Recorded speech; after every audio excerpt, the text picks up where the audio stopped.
Thank you, everyone, and good evening, everyone. Thank you for joining for another session with us. You have already heard from Dr. Mary Abraham on NSIDs and adjuvants. So, today we'll be having a discussion on the management of difficult pain. So, the pain usually not responding to the treatment strategies that we have been discussing in the last 2, 3 sessions, how to go about the assessment and the management of such difficult pain, and what are the treatment modalities, including drug and non-drug modalities, we'll be touching upon. Welcome everyone for today's session. Welcome, Dr. Mary, and thank you once again for another session on difficult pain.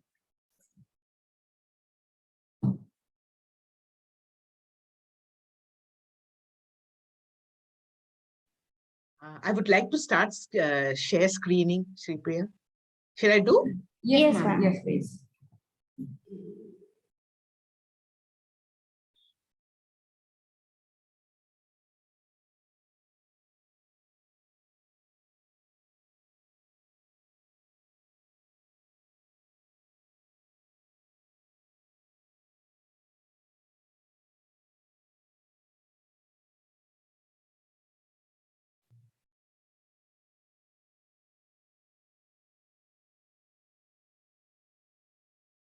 Can I start, Sridevi? Yes, ma'am. You can just I'll put it on slide. Yeah. Okay. So I suppose by now you would have, all of you all would have been familiar with how to manage pain in cancer patients using the WHO step 1, step 2, and step 3 ladder. So I will be now talking about how to approach a patient with difficult pain. So like I said, these are the 3 steps of the WHO analgesic ladder. But as has been mentioned earlier also, there are a certain segment of patients that do not even respond to the step 3 drugs, that is the strong opioid drugs. So this would constitute about 10 to 15% of patients, right? And this is called refractory cancer pain, that is not responding to even the strong opioids like morphine or fentanyl or methadone. Now, refractory cancer pain can also be defined as called intractable pain, persistent pain, or opioid unresponsive pain. And it is defined as pain related to cancer or its treatment of at least 3 months duration that has not responded to standard treatment with opioids and co-analgesics.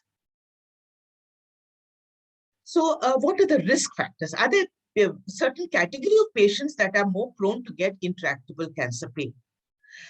I believe these are some of the risk factors that I have found. They include young age, neuropathic pain, incident pain. They can be quite unresponsive to treatment with even strong opioids. Patients with psychological distress, those who have had previous opioid use, they may develop tolerance. Those with high tolerance to opioids, those who have history of addiction, and those with impaired cognition. So these are some of the patients who are prone to get intractable cancer pain. Let me start off by discussing a case scenario, and in the end, we will see how we had to treat this patient who had intractable cancer pain. This is a 62-year-old man with a CA rectum who had peritoneal and liver metastasis. He was on chemotherapy since last 1 year. But he developed at one stage acute intestinal obstruction with pain in the abdomen due to progression of the primary lesion. He was taken to the ER and admitted for conservative management of intestinal obstruction. Ray's tube was inserted and a colostomy was done. He was discharged with advising of continuing with palliative care, and temporarily they had discontinued all curative treatment. Initially at home, he was taking the WHO step 1 and step 2 through the nasogastric tube, along with adjuvants for pain abdomen. But this abdominal pain persisted, and he was then started on step 3 drugs orally, that is morphine. But One fine day, he pulled out his Ryle's tube, and he was always averse to the Ryle's tube being in. And this time he indicated that he did not want it reinserted. There was a family discussion as to how to feed him because he was not able to swallow anything, and they were planning to give him Ryle's tube feeds. He had become extremely weak and emaciated, and not only feed him, how to give him the morphine tablets also. But in the end, patient autonomy prevailed, and we respected the patient's wishes and decided not to reinsert the Ryle's tube. Although we could have easily done it because he was so weak, but because that was his wish, we thought the family also did not want it to be put against his wishes. So he was started on IV fluids through the chemo port, basically a lifeline just to maintain the hydration. But the pain grew progressively worse, and he was started on transdermal fentanyl patch 25 mics per hour with SOS, transmucosal fentanyl citrate, or the OTFC, that is the fentanyl lollipop. But there was still no relief, and he was in agonizing pain, and the family became extremely distressed. How do we manage this patient? He had pain that was not responding to even the step 3 drugs given in this form. So when we faced with such a patient, we have to go according to a certain protocol. First of all, we have to review the whole patient case history and his examination. Then we have to manage it. Managing could mean either the route conversion of the drug or opioid rotation, or you may have to add some more adjuvants, or you may have to resort to interventional pain management. And of course, we have to address the psycho-socio-spiritual issues. So in reviewing, there are a few A, B, and C's. A is, first of all, we have to see whether the patient is adhering to the treatment that he's taking. Now, in this case, we had put the fentanyl patch and it was being given by the caregiver. But sometimes when the patient is on oral morphine, we have to make sure that the patient is adhering to the particular regime that you have prescribed. The next B is believe the patient about pain. Margot McCaffrey in 1968 said that pain is whatever the experiencing patient says is existing whenever he or she does. In other words, pain is what the patient says hurts. So we have to believe the patient when he complains of pain. Now, C is the comprehensive pain assessment needs to be done. It is basically reviewing the whole situation. You have to elicit once again the pain characteristics. You know the pain characteristics, right? A, B, C, D, P, Q, R, S, T, and then even U.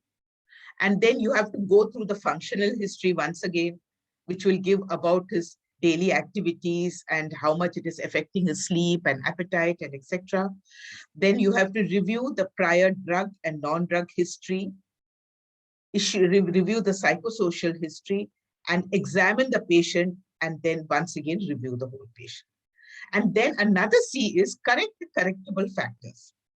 For example, if there is a pleural effusion or an ascites, or if there's an underlying infection, insomnia, anxiety, his nutritional status, the factors that can be corrected should be corrected also as well. We can't ignore that.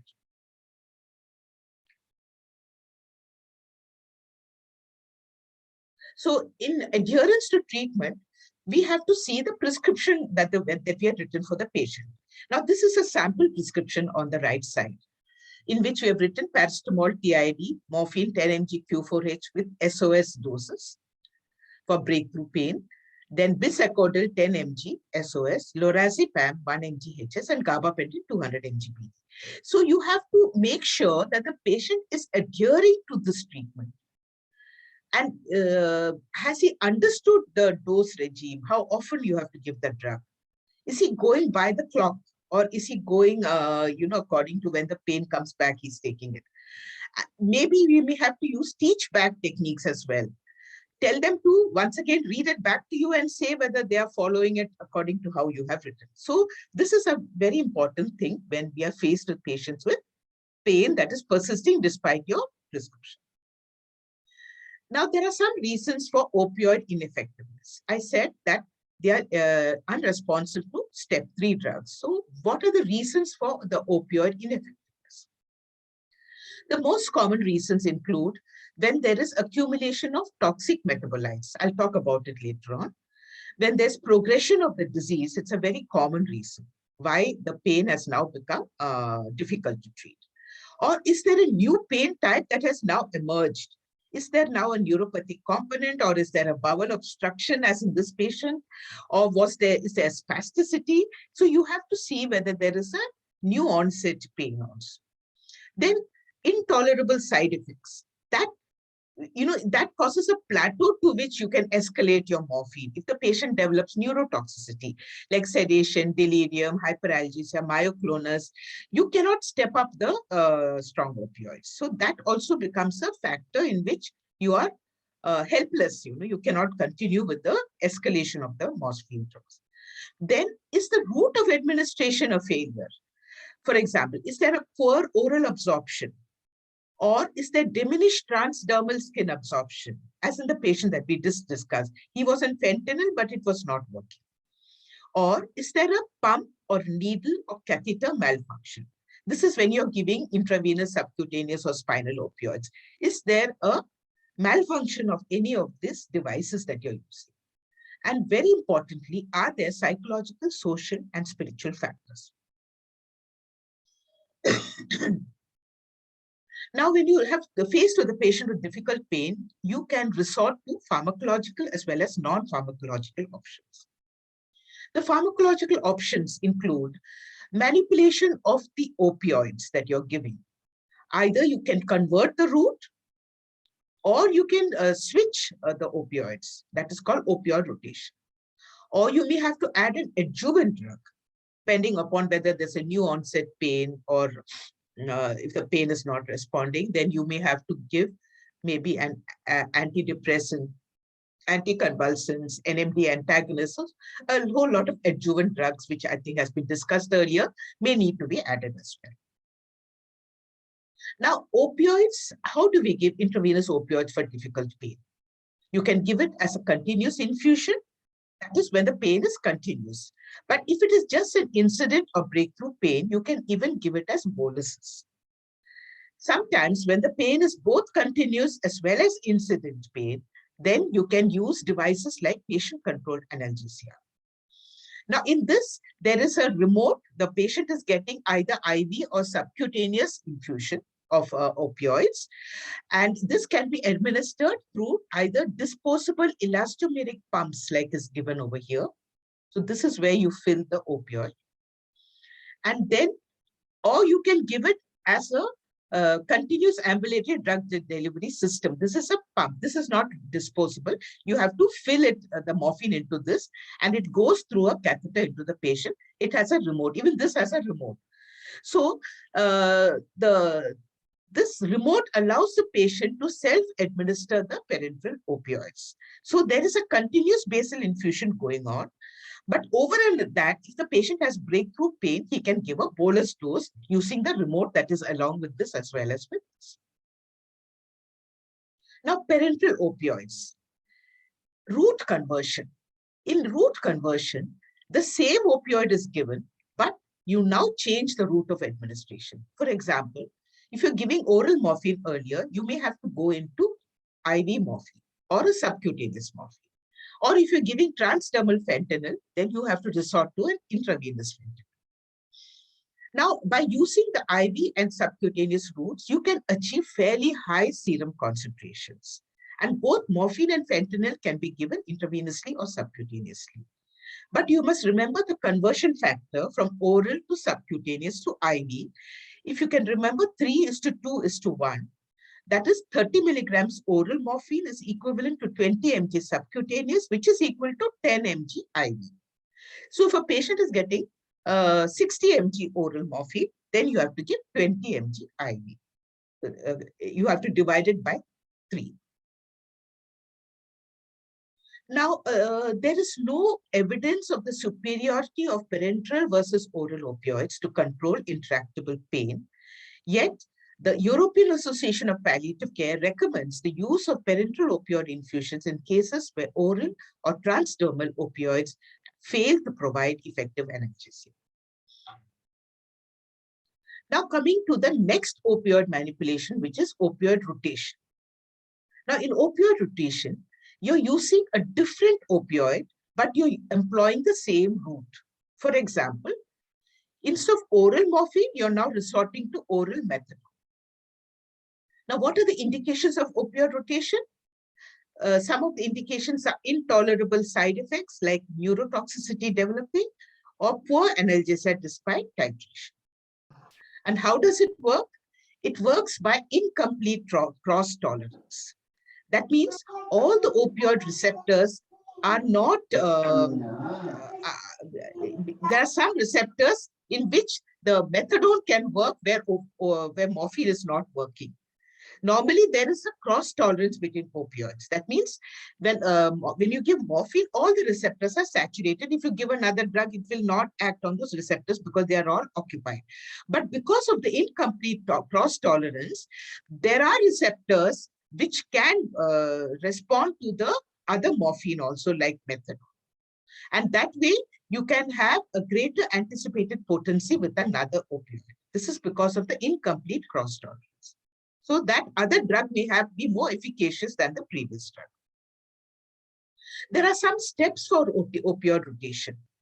First is, you have to first look up the equianalgesic table to find what is the equianalgesic dose of morphine. That is oral morphine equivalent, it's called. For example, 25 mics per hour fentanyl is equivalent to 60 mg morphine. If you remember that, then you have to convert into oral morphine equivalents before you can find out what is the dose of the other opioid.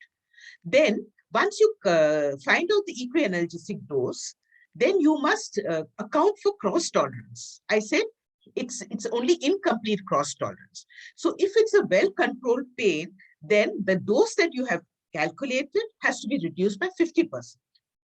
Otherwise, you may land up with more morphine, more drug than you want to give. And if it's a poorly controlled pain, then you have to reduce it by only 25%. But this kind of reduction need not be done for methadone. I'll talk about it later. It is done for fentanyl. In India, we have only morphine, fentanyl, and methadone, right? But so when you're converting to morphine to fentanyl, then we have to reduce it by this ratio that I told just now. But for methadone, you don't have to reduce it. And then lastly, do not forget to prescribe a rescue dose as well. So that also needs to be done when you're doing opioid rotation. Now, the opioid-induced neurotoxicity are, what are the signs and symptoms? You can have oversedation, extreme drowsiness, delirium, myoclonus, hallucinations, hyperalgesia, and seizures. So that is an indication of neurotoxicity. And then at that stage, you will not further escalate the dose of the opioid. And what are the causes of it? Is because of its metabolites, morphine, 3-glucuronide, and norepinephrine. Now, when you're doing a morphine rotation, like I said, in India, we have only the options of morphine, methadone, and fentanyl. Methadone is inexpensive and can be given orally, but both are under the same legal control as morphine. What are the advantages of methadone for difficult pain? The advantages are it's very potent. It is effective for neuropathic pain as well because it blocks the serotonin norepinephrine reuptake inhibitor, and it is also it's an NMDA blocker as well. So that is why it is effective for neuropathic pain. Unlike morphine, it has no known active metabolites. It has a long half-life, so the dosing frequency is much less. And that itself reduces the risk of breakthrough pain. It can be given in patients with kidney dysfunction because it does not accumulate in renal impairment. There is less tendency for tolerance and no cross tolerance, and there is a low cost as well. It is relatively inexpensive. But the disadvantages are that it can cause life-threatening ventricular arrhythmia if there is a QTC prolongation on the ECG, and it can lead to a very life-threatening arrhythmia called torsades de pontis.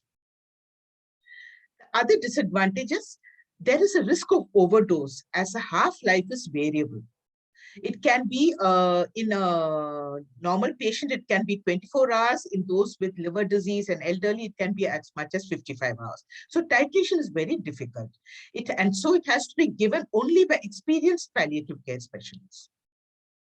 So indications, like I told earlier, morphine for methadone is, one is when you want to do the opioid rotation. The second is, it is least expensive of long-acting opioids, so the cost is also another factor. Then when there's a true morphine allergy, you may have to use methadone. And when there's a neuropathic pain, for the reasons I mentioned earlier, methadone is a better choice.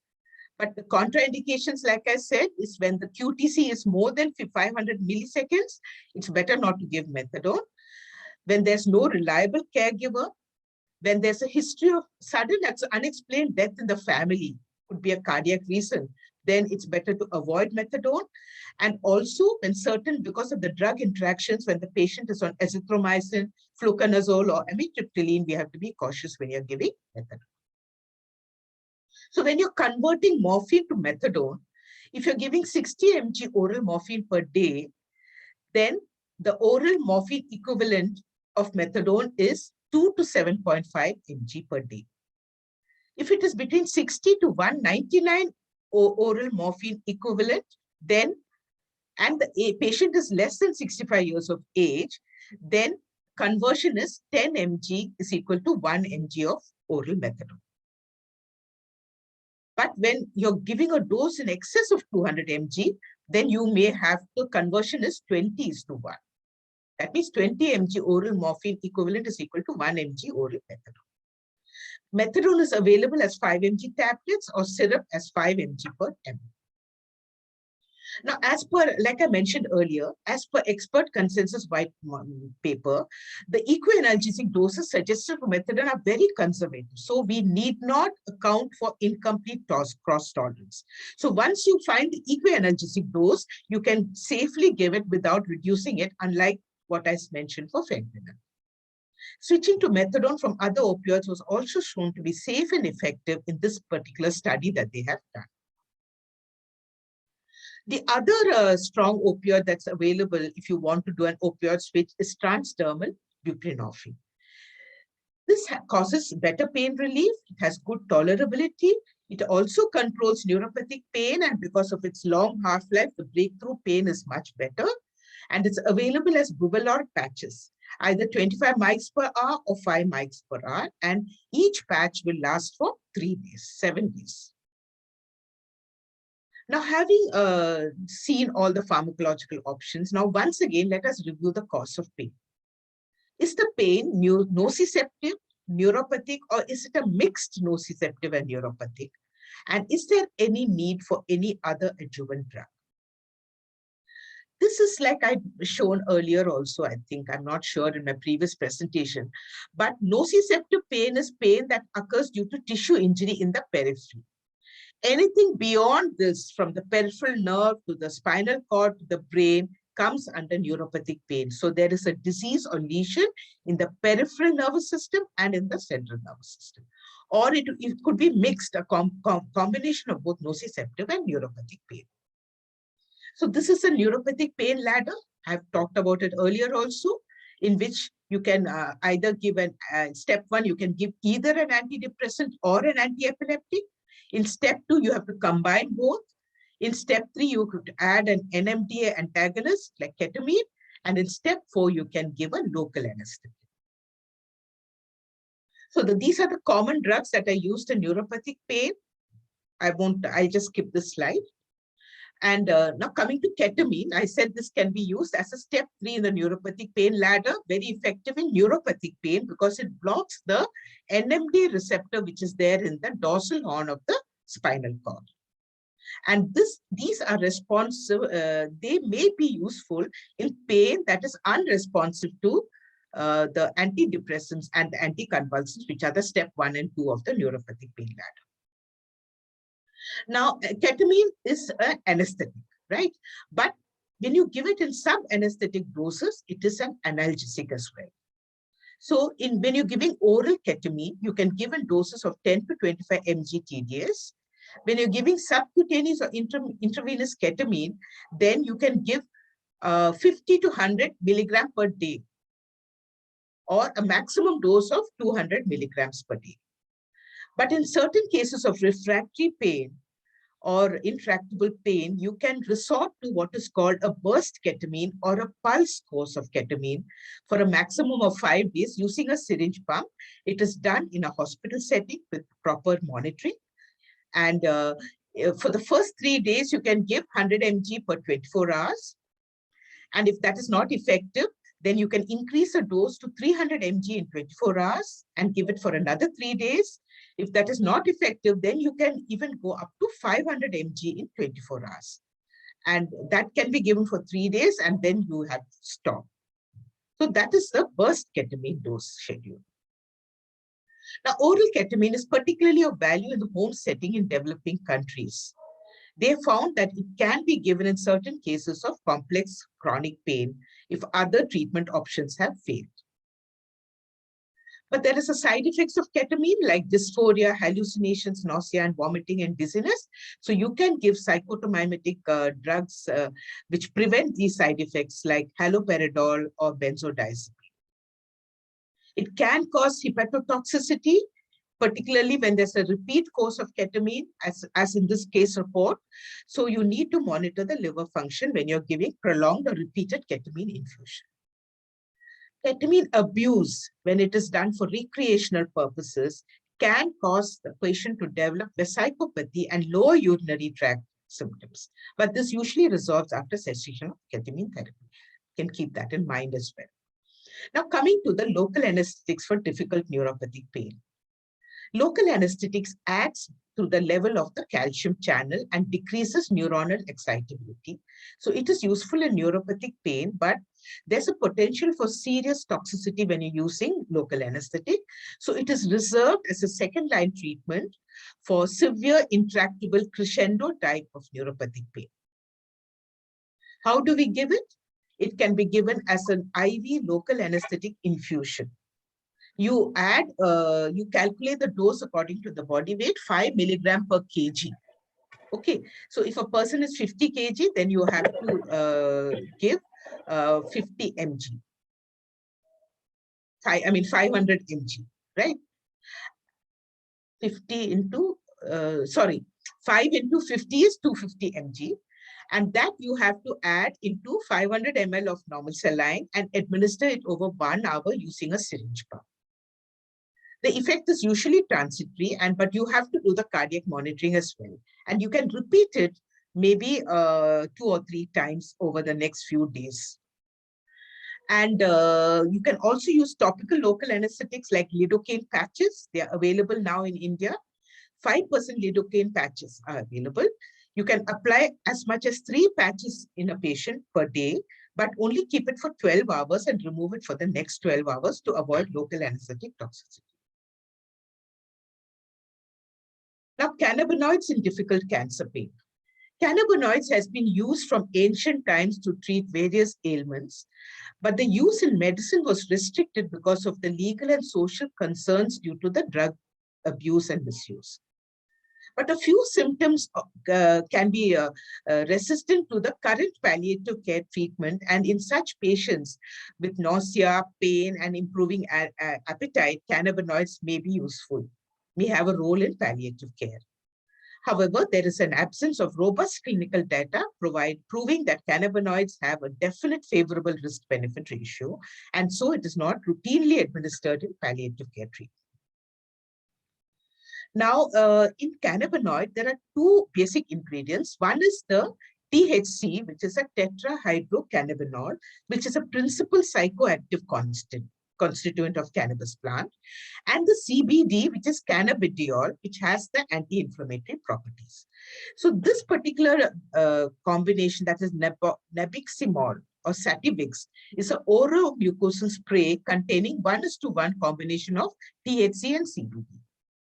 Now, this is generally well tolerated and improved analgesia in opioid unresponsive cancer pain. But it has some adverse side effects, which you should keep in mind, includes drowsiness, somnolence, dry mouth, GI side effects, psychoactive effects, and potential for addiction. What is the status of cannabinoids in India? The current status? Is it legal? Although it has been approved in some countries in the West for treating of neuropathic pain in multiple sclerosis and refractory pain and cancer, in India, it is still not very clear whether it's legal or not.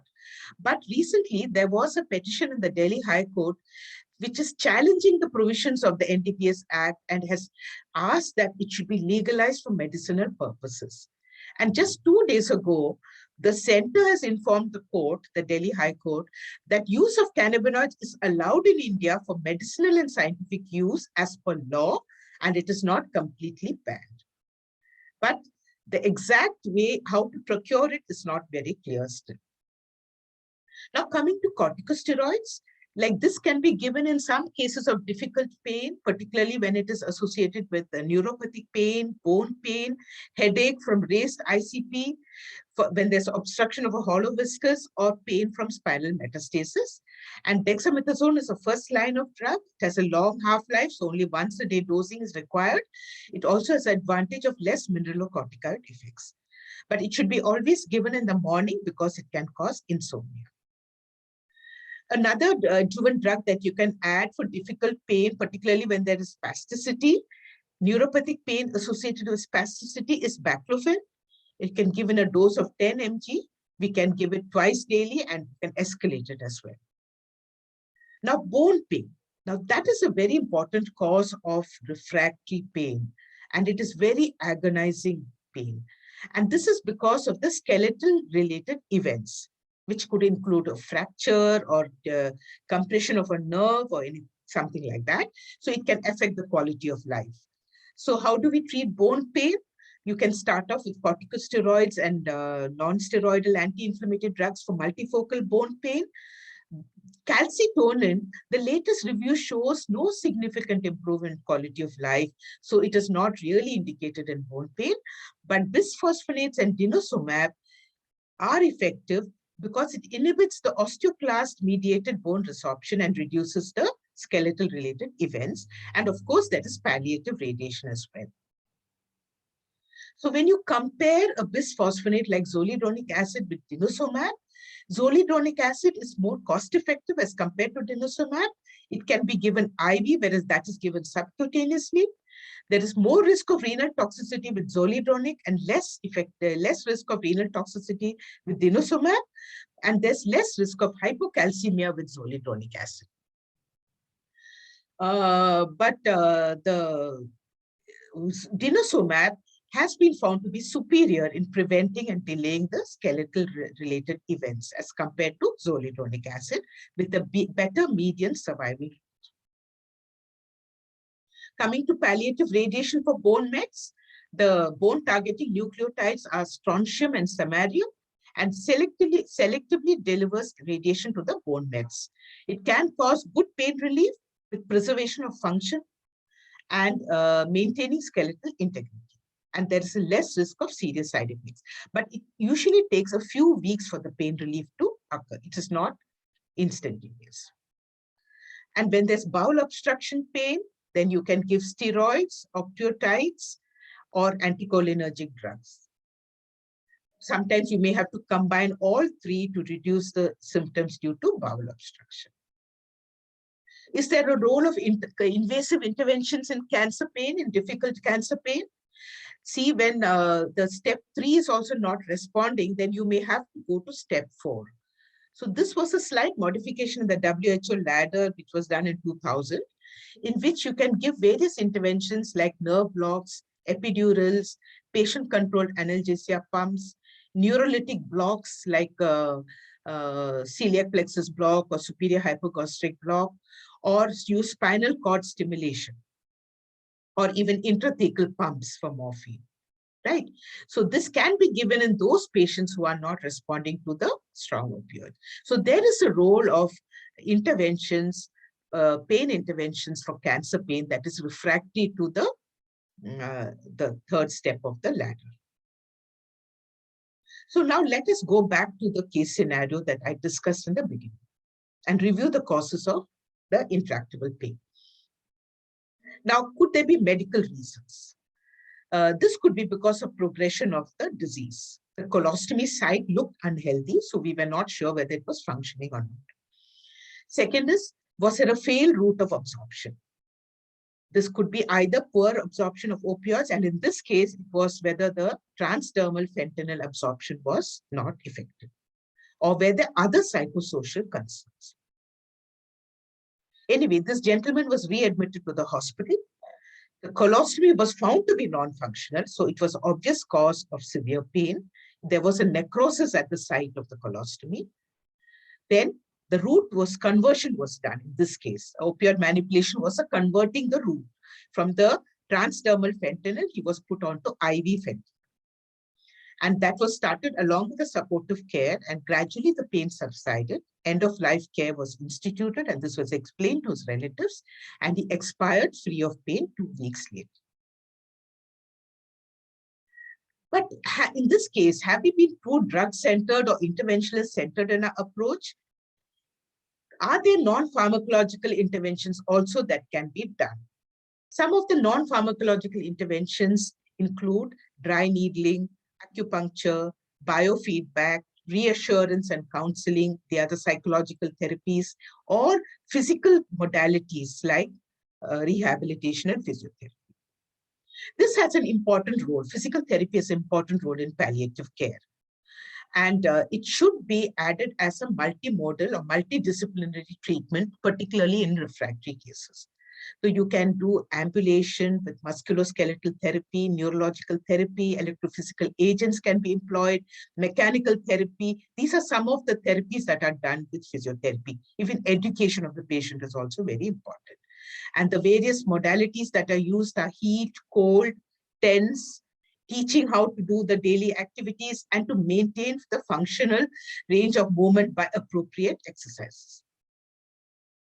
Now, patients with cancer, particularly when they are in the terminal stages, have a lot of psychosocial and spiritual issues like fear, anxiety, depression, anger, guilt, financial issues, fear of the future, concern about loved ones, loss of role or role reversal, and even spiritual issues like questioning God.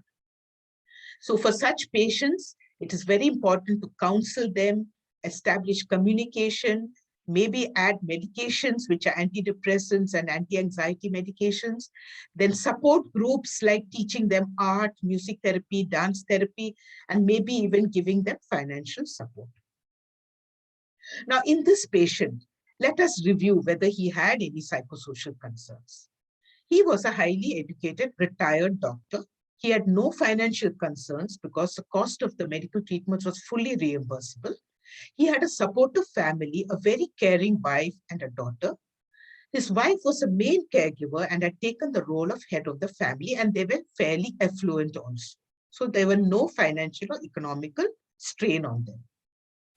But did he have any other psychosocial concerns below the surface? This is what I could glean. He was depressed because he knew that there was no cure for his disease and he would not live long. So he had a sense of hopelessness, helplessness, and powerlessness. He was powerless to do anything about his condition also. Then he also had other psychosocial issues. He was experiencing loneliness and isolation because he had withdrawn from friends and relatives for 2 years. He had a low self-esteem.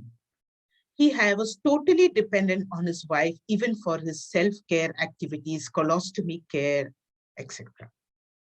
He also had a sense of guilt. His family had given up all their activities, and wife had given up a job so that she could be his full-time caregiver. And there was a role reversal as well. He not only lost his role as a head of the family, but his wife had taken over all the responsibilities, including his medical problems, his fixing up with the doctors, all the financial issues, everything was taken over by his wife. So there were a lot of psychosocial concerns in this patient, which were probably bothering him as well.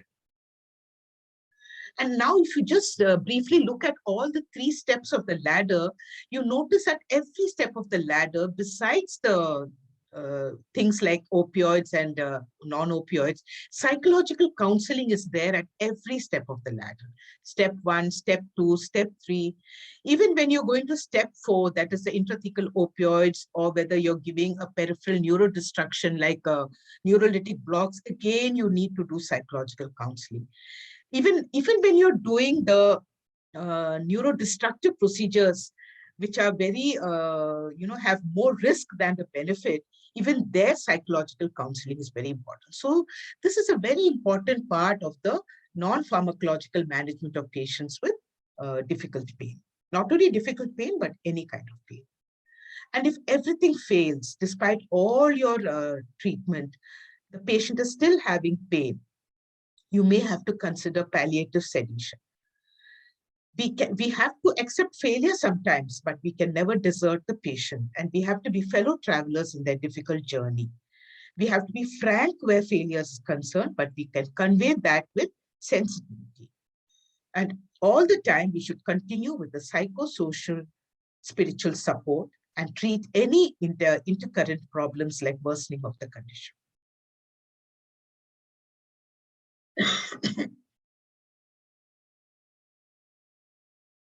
So I think Ma'am, you can just stop share on your screen. yeah, I'll do that. Yeah, correct. Thank you, ma'am, for covering that whole area of this difficult pain. We can take up a few questions before we move on to today's presentation. Ma'am, there's a question about TENS. What is TENS? Now, TENS is transcutaneous electrical nerve stimulation. This is some modality that is applied by the physiotherapy people. And also, there is also called IFT. That's another also type of transcutaneous electrical stimulation. It's called interferential treatment. Now, in this, what is done is they apply a patch over the area. It could be like the backache head. So they will apply the patch, something like a like a fentanyl patch, something like that. But there are 2-3 patches are applied along the area where there is pain, whether it's a shoulder or the back, and then current is given through the pain. Now, when this current is given, the patient has a sense of tingling sensation. Now, what happens? It acts through the gate control pathway. Now, I don't know whether that has been covered in the mechanisms of pain, but in gate control pathway, there is normally all the pain impulses are transmitted to the spinal cord through the A delta and C fibers. Okay. Now, when you apply transcutaneous electrical nerve stimulation, you have stimulation of the A beta fibers, which are much faster, and they will stimulate the inhibitory neurons to close the gate and prevent the pain impulses from going forth. So these things, modalities like TENS and IFT, massage therapy, all act by stimulating the A beta fibers and closing the gate to pain. So they have been found to be quite an important non-pharmacological therapy in treatment of pain. So just read up about gate control and you will understand more about this. I have a slide in case anyone is interested. I can show from a previous presentation how it works, but that is only if you all are interested, otherwise. Ma'am, there is another question on TENS about use of TENS in paraplegics. Yeah. See, again, the same thing. It is acting through the gate control pathway only, that whether it will activate the muscles, See, in paraplegic, I also do dry needling to try to improve the muscle power, in which you're putting the needle into the muscle to reactivate the muscle. Now, TENS is also doing that, but in a less invasive way. So there could be a role in paraplegics, particularly when it is early paraplegia. Thank you, ma'am. Ma'am, you were mentioning in one of the sessions about in terms of gate control theory and non-pharmacological management, how a counseling or a therapy can. So you mean to say that gate control also works in the same theory when you get psychological counseling or definitely, yeah. Definitely. Shripriya, I mean Sridevi. Hello? Yes, ma'am. Would you like me to show that particular slide? Then I will Yes, be able to yes, explain in a very clear way, yes, even this, how this anxiety and all can be involved. yes. Can I just share the screen? Sure, ma'am, sure. I was referring to that particular slide itself, like last Okay. day you were mentioning that. Just 1 minute. I have to now go through management. Okay.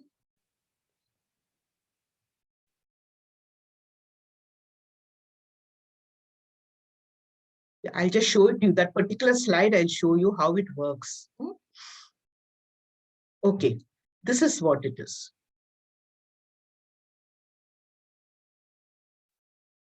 Ma'am, we are seeing the last presentation slide if everything Here, fails.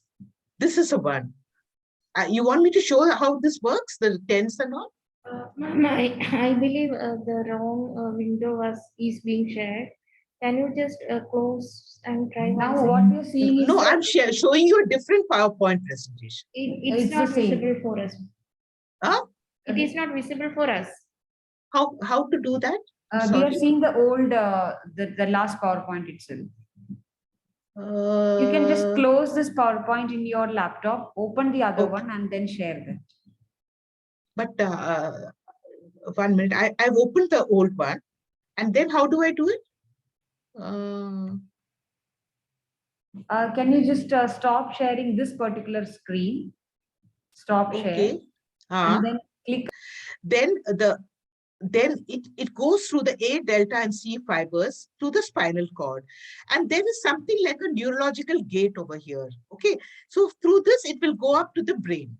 Now, but at the same time, supposing you start stroking the skin or massaging the skin or doing TENS, like heat or ice packs or giving TENS, then what happens is it's a non-painful stimulus that goes to the A beta nerve fibers, and it also goes to the same gate where this other fibers are coming.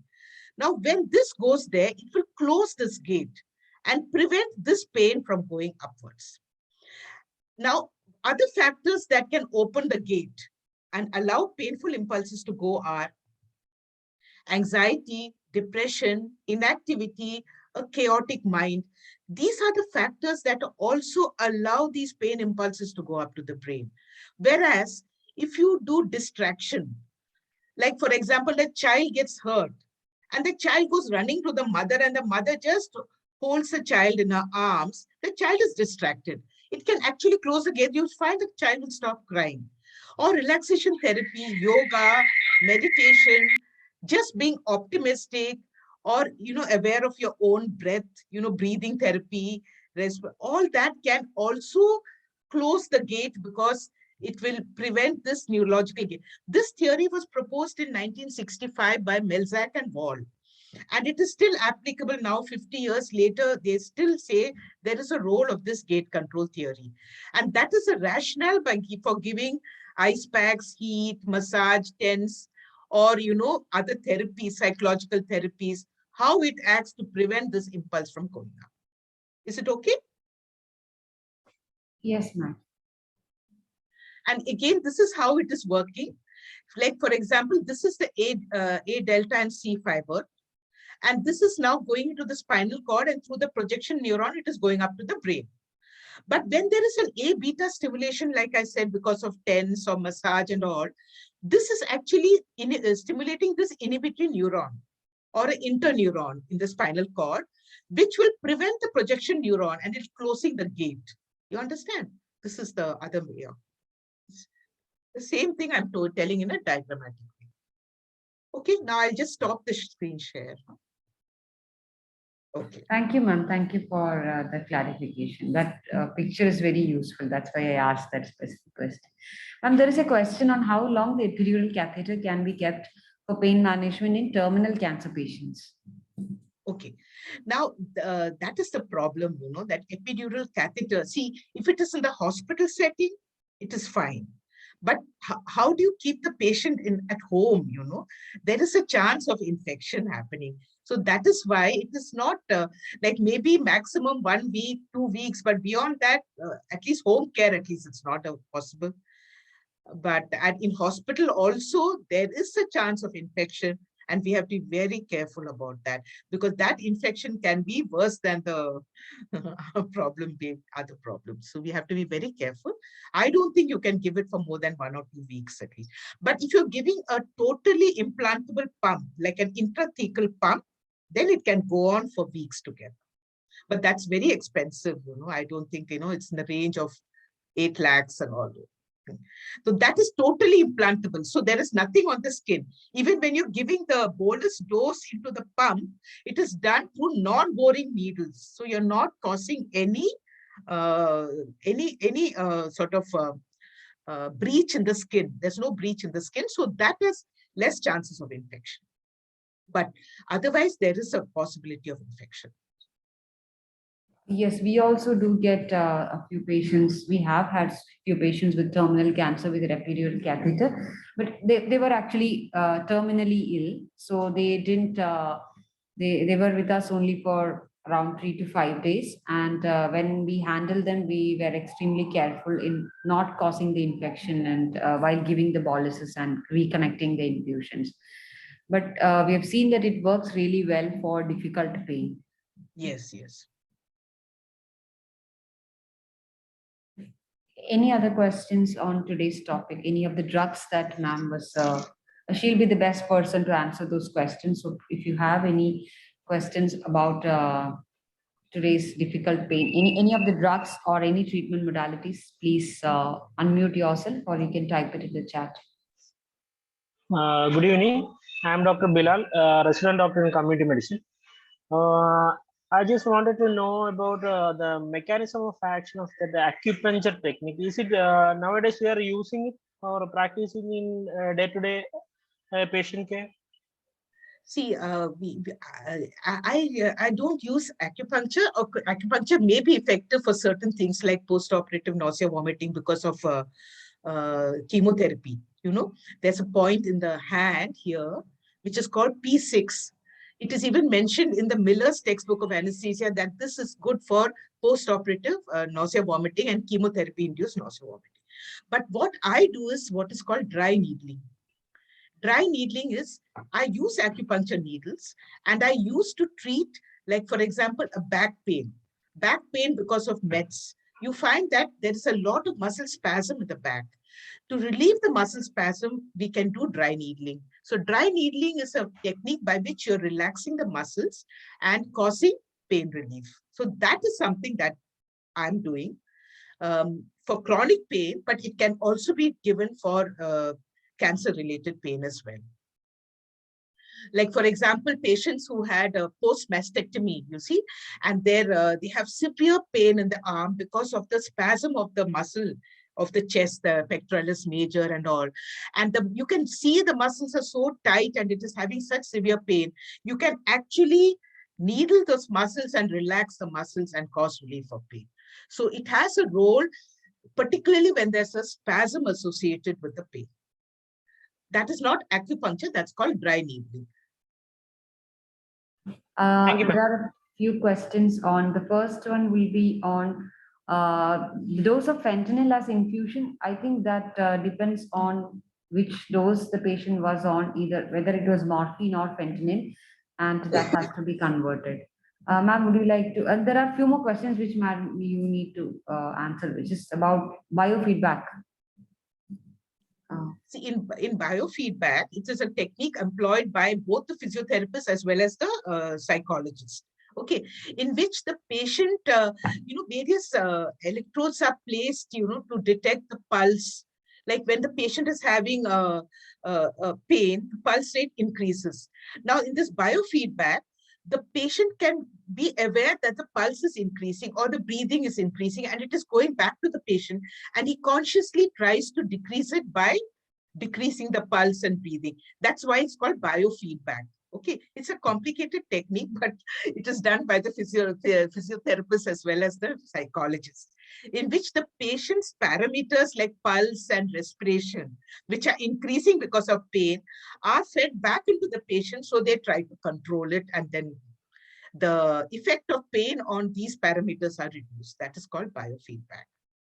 It is done in some cases. I have not done it myself. I just know about that it's being done. Can neurolytic block itself can aggravate the already existing pain? Neurolytic block, if it's properly administered, it is actually supposed to relieve the pain, right? But if it is the complication happens, then it can, but it usually alleviates the pain, not aggravates the pain. If it a good, properly administered neurolytic block, like a celiac plexus block, can be effective, right? I don't think it will worsen the pain unless, of course, the indication is not proper. Okay, like if it is an extensive thing which is not dealt by the celiac plexus block, maybe it will be ineffective. Thank you, ma'am. So there is a question. Dr. Krishnapriya, I'm not sure about what you're trying to convey. Pain in metastatic prostate cancer is very high. What to do in a setup where no palliative set? Can you just- Ma'am, sorry for intervening. It's like in my setup, where I am working, it's a very, semi-urban place. It's in Assam, and I don't personally, I haven't seen any palliative care center here. But I'm dealing with the aged people. I get a lot of cancer patient. Literally, I'm dumping them. Now, when I'm attending this session, I'm feeling very guilty because justice is not done. I have a cancer patient, prostatic cancer, even CA breast also. Their pain management part, and they live in a very rural place. It's like, communication wise also very poor. And coming with nocturnal pain, severe pain, and not getting adequate analgesia. So, is there anything that can be given safely, um, so that they can take it at home? Though whatever I am learning, things are not so easy. I know that without morphine it is not possible, but I have access to other medicine like adjuvant. I can purchase and give. We supply medicine, patient don't procure. So like adjuvant and other NSAIDs and all this thing we can, even tramadol I can, but things are not becoming adequate. So I don't know how to manage that metastatic bone pain at home in very rural setup.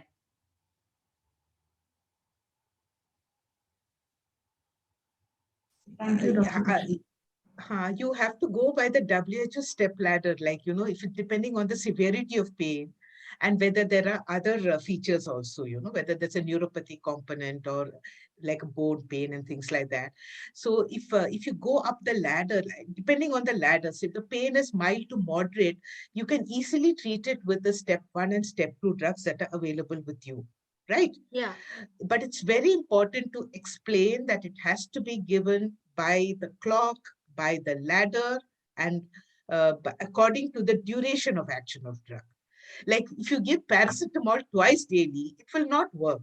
It has to be given every 6 hours. Or if you're giving tramadol, then that also has to be given. Like I have so many people who say, I take one Ultracet at night. Now, one Ultracet at night is not going to take care of your pain, right? You have to give it according to the half-life of the drug. So that is, even if you do that, you can cause good pain relief, but you have to tell them that at this particular time, you have to take it. Otherwise, they'll have a breakthrough pain and the pain. So even up to pain, like up to 7 score, 7 out of 10, you can treat it with weak opioids as well. And if there's a neuropathic component, then you must give that particular drug also. So if like you use, like I said, according to the prescription, make them repeat it back to you that have they understood how to give it, because the tendency for most people is to take minimum drugs and that will not work. So at least a large number of people, you can treat it by just giving it properly according to the ladder. Okay. Thank you, ma'am. And of course, you add the non-pharmacological techniques also, you have to see the pain, the total pain management you have to do. Are there psychological issues? Are they sleeping well? You find they don't sleep all night, the pain gets very bad the next day. You have to ensure that they get good sleep and they are not anxious. So these are the things that you also have to take care of besides the physical pain. you should not just focus on physical pain, you have to look at all the other aspects also, the psychological, social, and the spiritual aspects also. And that is total pain management. Thank you. Thank you, ma'am. There is a question on methadone. Methadone, whether can be given to Parkinson's patients. Dr. Subbalakshmi, you mean pain in Parkinson's patient where morphine, or you had to do a rotation, or just as a first line treatment you are asking? Ma'am, as a first line treatment, ma'am, Sorry? whether it can be given, ma'am. Yes, But yes, why please. why do you want to give it as a first line treatment? Ma'am, some of the patient may complain because of tremor, they are having pain, ma'am. For that reason, I'm asking, ma'am. I'm not sure whether it can be given as a first line treatment, Sridevi. I'm not very No, sure. we don't generally give methadone as a first line drug. And in Parkinsonism, especially if you feel that there is problems with tremors or any muscular pain, you can go with the ladder, but not methadone is not the first choice. Even in cancer pain, methadone is not the first Not choice the of first opioid. choice. Yeah. Okay. Should be Okay, given only by experienced people because of the problems that can happen with methadone, right? okay, ma'am. So it is advised that only like if it is not responding to morphine, then you can switch over to methadone. And then also you have to be careful that that history of all these arrhythmias and problems are not there in the family, you know. For elderly people, you have to be very careful. So it is not a first line drug, I think so. And Dr. Shivakumar has asked a question on severe non-cancer pain syndromes. I know that itself is for around 3 days session. It's a huge topic.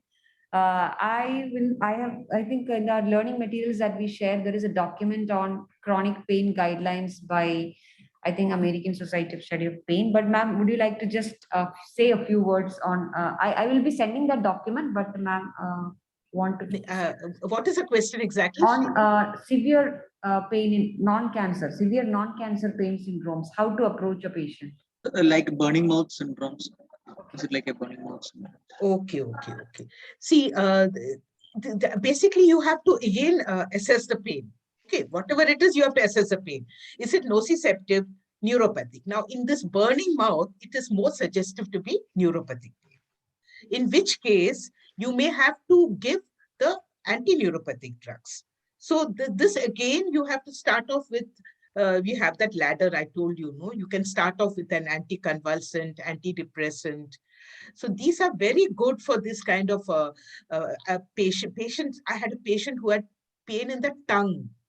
You know, he was saying that all the time I was feeling, you know, my tongue is painful and there is no reason, no other reason. So he just responded to a combination of antidepressants and anticonvulsants. So sometimes you may have to add things like Tegretol, you know, rather than giving gabapentin. Sometimes for facial pains, they respond better to carbamazepine or Tegretol as compared to gabapentin. But again, an antidepressant like Triptomar or nortriptyline are very effective. So for these kind of patients, I think you should just go by the same thing. You go by the neuropathic pain ladder and treat it accordingly. So for chronic, I would also like to have that document on non-cancer pain. And quite often you can do dry needling for this non-cancer pain as well. Very effective to treat. Even trigeminal neuralgia can be treated with dry needling. Because a lot of pain in trigeminal neuralgia is because of the masticatory muscles being very tight. So you can needle all the masticatory muscles and cause relief of pain. So these non-pharmacological techniques also may be very effective in treating non-cancer pain. Very effective. Thank you. Ma'am, actually, I had a patient 2 days back, actually. Patient is a 33-year-old female. She had a history of erythema multiforme major on the oral cavity and the lips 2 weeks back, actually. And she was on steroid in tapering dose. Now, the lesions are completely healed, but the lips, upper and lower lips, is severe pain. She can't open the mouth, and a touching also, it's causing severe pain. Because it's all the lesions are completely healed actually. Yeah. So along with the healing, it might have caused a little fibrosis and all, no, which is causing the trapping of the nerves, right? Nerves. So in such patients, maybe you can try a mandibular nerve block or a maxillary nerve block. Okay. You can give it right here at that Pterygium mandibular fossa fish. or Yeah. pterygium. So there you can give a mandibular nerve block and see whether that will work for her. And of course, this pain will respond to your antidepressants, anticonvulsants also. So it is Very, she's not very- allowing to touch by touching. Yeah. She's getting. So that is suggestive of a neuropathic pain. Touch causing pain is allodynia. That is a Allodynia, yeah. neuropathic pain. So you have to treat it. So a pure mandibular block will not work, but you'll have to add an anticonvulsant, antidepressant as well. Okay. So I given a capsaicin cream. I don't know whether how much it will help. Capsaicin cream I given and started with Yes, the that is also carbamazepine. effective. Yeah, that Okay. could also be effective. You can try a lidocaine patch also. Lignocaine patch. That will be very effective for neuropathic pain. For localized area, but of course it's a tongue, I mean lips, you have to be careful, but for post-herpetic neuralgia and all, you can apply lidovelar patches, that 5% xylocaine patch. So how much Lidocaine time should we continue these medicines? Like if even ointment or It will even take time. These patients will take time. So nothing less than 2 to 3 months. And it can be continued, and you can even escalate it a little higher. Start off with low doses of 10 mg and you can keep going higher, or gabapentin and 100 mg and keep going up. But this treatment is long drawn out. Okay. And it have to continue it for months also. And how can we stop? Can we stop it suddenly, or again it's a tapering? Always taper off the medicines. Always taper it off. Like you can come down to minimum doses and then make it alternate day and then twice weekly, and then you can stop, provided the pain is not escalating. Okay, so you have to watch that and keep tapering it off. Yeah. Thank you, ma'am. Thank you. Thank you, everyone, for those questions and interaction. We'll now move on to case presentation and then we'll come back to a discussion.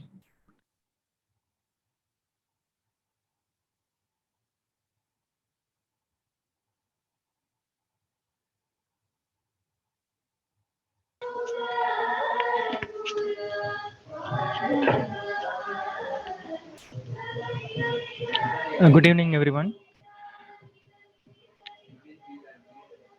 So my patient is a 52-year-old female diagnosed with carcinoma of ovary.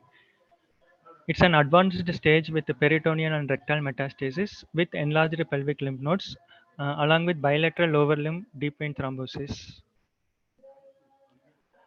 Her complaints right now are pain in the abdomen.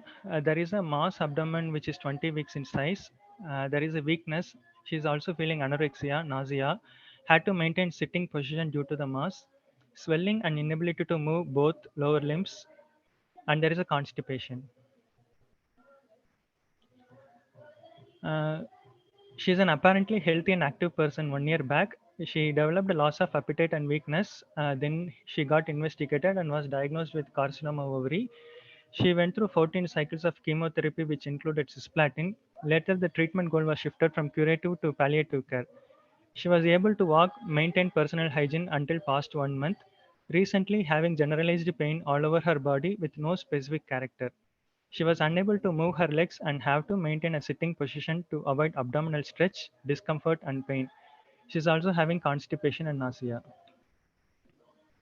On examination, she is conscious, oriented, the temperature is normal, pulse rate is 116 per minute, respiratory rate is 26 per minute, BP is normal. There is a mass in the abdomen which is firm and irregular surface of 20 week size. There is a mild ascites also. Her both the lower limb are swollen in the inguinal region involving whole of the legs. There are no signs of inflammation on both the legs. Because of the sitting posture, she developed a pressure source on the gluteal region with erythema and blisters, skin peeling and shallow ulcers, and the wound bed is pinkish in color. During the chemotherapy, her hemoglobin was 8 grams percentage. Liver and kidney function tests were within normal limits.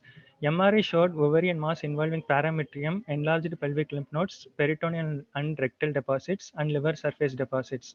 She was started on oral morphine sustained release 30 mg BD 1 week back by the treating oncologist. She is also on bisacodyl 10 milligram HS, and on SOS basis, she was given suppositories also. Uh, and she is on oral ondansetron 4 milligram SOS. A bed with backrest was given that helped to some extent. The psychosocial aspects are she is an active, healthy individual suddenly deemed to get an incurable cancer. She had a question, why me? She is a social worker and passionate teacher by profession, feels dejected to give up on her responsibilities and not able to carry out her roles as before. After becoming weak and bedbound, she needed support to maintain personal hygiene, felt to be a burden for caregivers, and was praying for an early death. She wanted to be in privacy with her nurse and family members and wanted to avoid visitors who come and talk solace. The main concerns are pain spurts during even small movement like bed making, pressures, or care. Maintaining the same position throughout was cumbersome. Helplessness and inability to carry out her roles, being burden to caregivers. The summary of the case is like she's a severe ovary, advanced stage with peritoneal rectal metastasis, enlarged pelvic lymph nodes, bilateral lower limb DVT, not responded to conventional treatment and shifted to comfort care. The large ovarian mass does not allow her to recline and she maintains a fixed posture, slowly sinking due to the physical condition, wanted not to burden anyone around her. So the discussion points I want to take up is how to give her posture comfort, as even a mild effort to lean back causes stretch due to the mass. Will like titrating the opioid or changing to some other opioid or muscle relaxants will help her to make her in recumbent position, because what she is saying is because of the sitting posture for almost 20-25 days, she's her head is feeling heavy, and the pain in the gluteal region is more. And the other point is like she's an active, healthy individual, not able to accept the sudden change, and burns with the question, why this happened to me? What is the purpose of my life? How to comfort her not to think that she is burdened to her caregivers. Thank you. Thank you for the presentation, the patient story. And now it's open for discussion. What do you all think about the pain management part? How to make her feel more comfortable so that she can lie down without much distress and pain. So we'll take up one by one because all these issues are something which we really need to discuss. So the first point, how can we, is there any need to add or to titrate the existing medications? How to make them feel more comfortable lying down? Any suggestions? So there is a suggestion on bed. Airbed, alphabet is an airbed. But she's unable to lie down. That's what I understand. She's maintaining her sitting position because any stretch can cause pain near the mass in the abdomen. So she's maintaining her sitting position. So I'm not sure whether bed can help because she's not lying down because of pain. Yeah, we tried giving her airbed and water bed, but she is not comfortable with that. Even for muscle relaxants, we are not sure whether her body will take up the dosage. Dr. Reshma, is there any reason why you suggested muscle relaxants? Is it because of the stretch pain? And others, would you like to comment on the pain medications?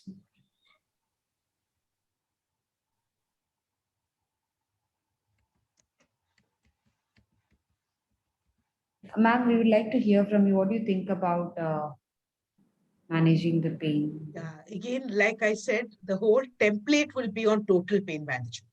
Okay, you have to apply that. Remember that this lady doesn't just have physical pain, she also has psychological pain, social pain. She's given up a very active life as a teacher and as a social worker. And she's also having spiritual pain. She's saying, why me?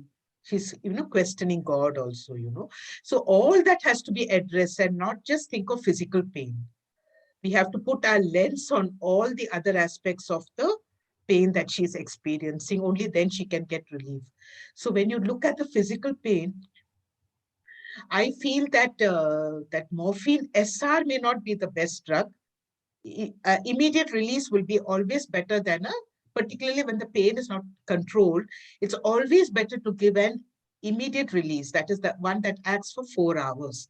It's easier to titrate the pain with a short-acting opioid, short-acting morphine rather than a sustained release morphine.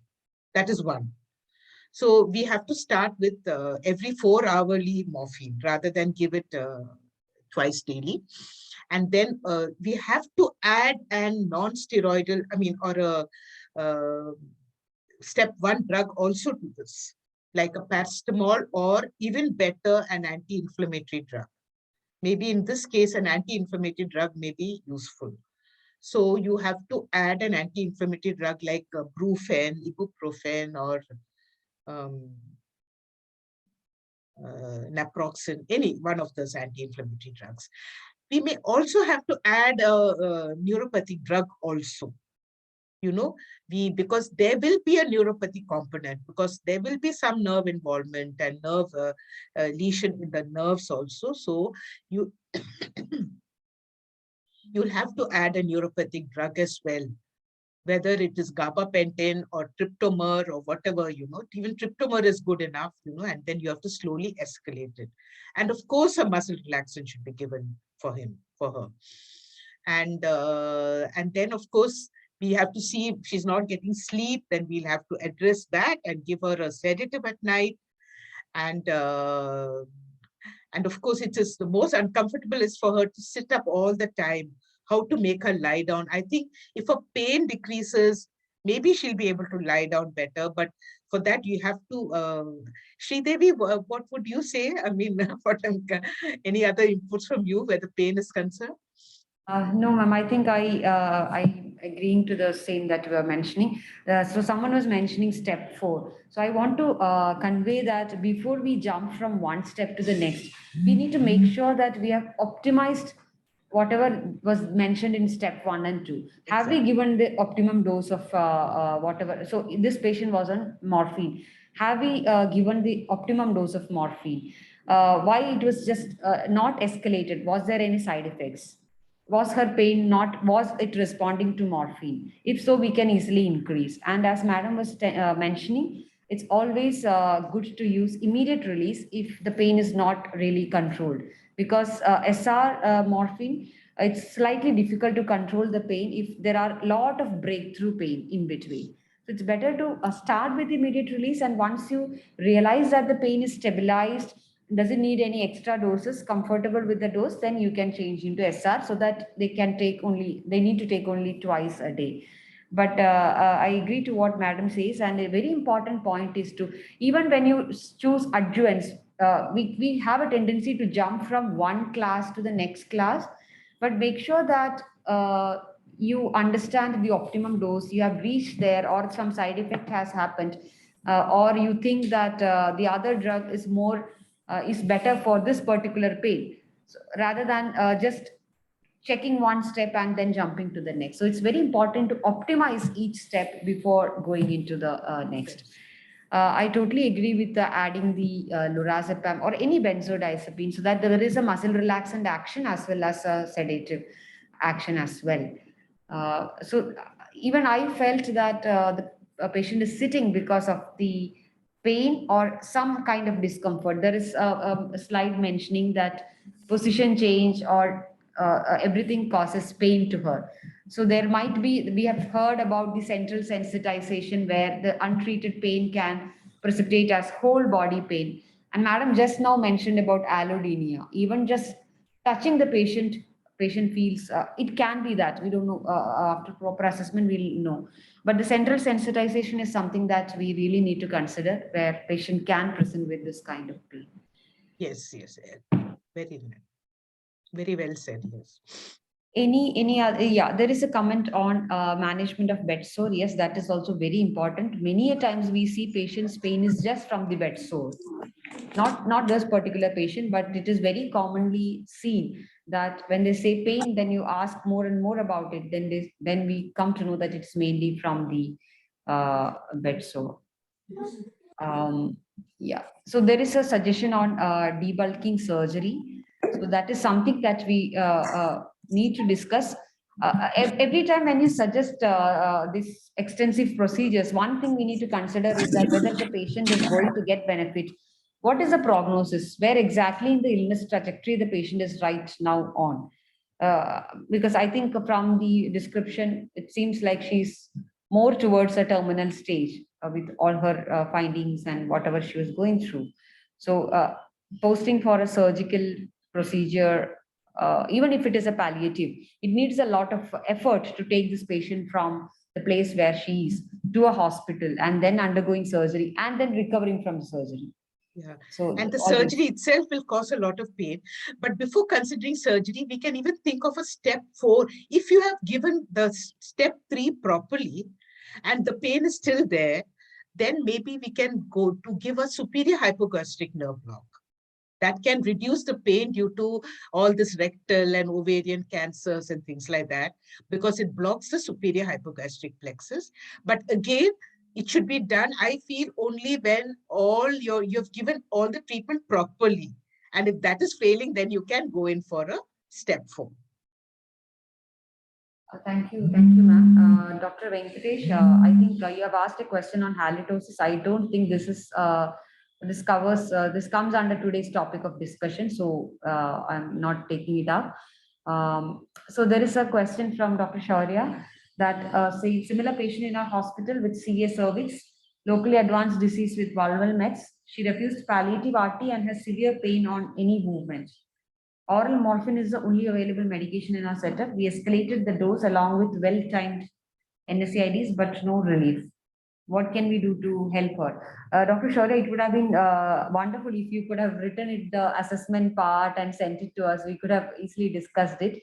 I think it's very difficult to say a direct answer to this because we need the details of pain, right? The assessment part, where, how it is, where it is, how is it. So if you can send the details, we can definitely get back to you. And ma'am, would you like to comment on that question? About what? This CA cervix patient with vulval metastasis, they have given morphine and IV NSAIDs, but no relief. But morphine, like Yeah. what are the doses and all those things? That's very important. So it will be good if we can write the assessment part, morphine. Yeah. So suppose you are giving 60 milligram a day. Was there any side effect that you are unable to increase the dose? Or why not increase? Is there any possibility to increase? So everything has to be written down. Then we'll be able to discuss it. Yeah, please send a write-up on next week. We may not be able to discuss it in the group, but we can definitely send back a response to you. Ma'am, would you like to take up the second and third question? How to deal with these questions when patients ask why this happened to me, or I'm being a burden to my family or caregivers because they have to clean me up, they have to take care of me just to move. So how to take care of these issues when they ask these questions? See, it's very difficult to answer it, but then we have to say that we are there for each other, and when all of us have to go one day, and it depends on, one of us will go with suffering, one will not go with suffering, but we are there. We have to assure them of their presence and their support, and it is not a burden and things like that. And, if you, sometimes, the caregiver itself gets frustrated, and indicates that, the person is actually a burden, and that really makes the patient very sensitive to this. So it has to be,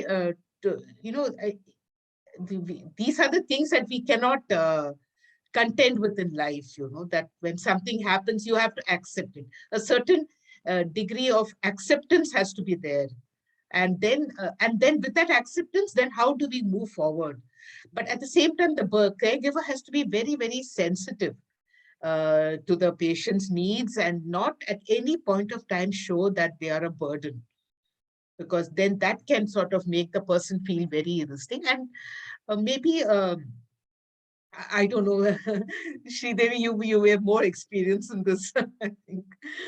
Yeah, I think, ma'am, I agree to what you are saying, and maybe ask the patient why did she or he feel so? Why did she feel? There might be some moments that they might have felt that I'm being a burden. Usually. So we sit with them and we ask them, what made you think like that? What made you think that you are being a burden to the caregivers?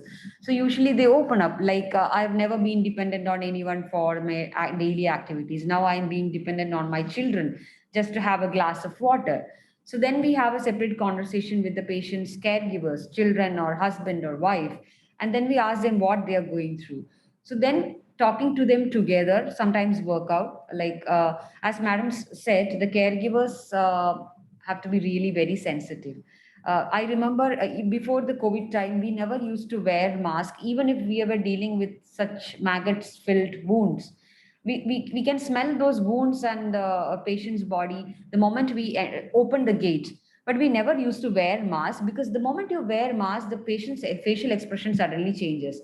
They feel embarrassed. They feel that I am dirty. They can't handle me without wearing mask. So we make sure that we behave absolutely normal. We don't show anything on our face, because that is very sensitive. But now with COVID, we are not. Everyone is wearing masks. So that's not a problem these days. But those things, touching the patient, sometimes when there is a huge wound on the head and neck area, many a times when you raise your hands to touch the patient, they feel, no, ma'am, I have a wound. I'm not clean. But that is okay. So those kind of very, if you're okay in touching, just do that. So they feel that they are considered as normal. They are not dirty. So these are the very sensitive areas that patients tell us that I felt once while cleaning. From their face, I could make out that they are not really comfortable. They are doing it because they are supposed to do it. So it's very important to have the conversation with the patient, what made them feel like that. And it's very important to support the caregivers. What if they actually feel distressed? Then we have to talk to them, understand what they are going through, give a respite, change the caregiver. Like if it was the son, we'll tell the daughter, them to take a break for a few days and then come back. So these are the things that we do here. That's not like universally applicable, but these things really work when you start having conversations together. It takes time also. Yeah.